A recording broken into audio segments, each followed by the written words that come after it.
అందరూ మాట్లాడుకొని అఫిడవిట్లు ఇచ్చారా? కట్ అండ్ పేస్ట్ చేసినట్టు ఒకేలా ఉన్నాయండి. నవయుగ ప్రతినిధులకు కాళేశ్వరం కమిషన్ ప్రశ్న.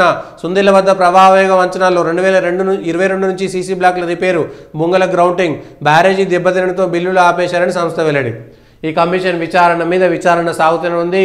ఎప్పుడో డిసెంబర్లో ఇస్తున్నారు, జనవరి అయింది, ఫిబ్రవరి వస్తున్నది, మార్చి ఇంకెప్పటిదాకా ఈ కమిషన్ నిర్ణయం తీసుకుంటుంది. ఫిబ్రవరిలో మళ్ళా మీ పాత అప్పటి ముఖ్యమంత్రి మంత్రులను ప్రశ్నిస్తామని ఇప్పటిదాకా చెప్పింది.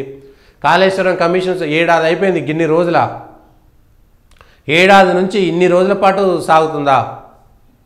ఆల్రెడీ విచారణ చేసి కమిషన్ రిపోర్ట్లు ఇచ్చినటువంటి వాటిపైన ఇప్పటిదాకా ఎందుకు చర్యలు తీసుకోలేదు? కేవలం రాజకీయ అవసరాల కోసం మాత్రమే చూస్తారా?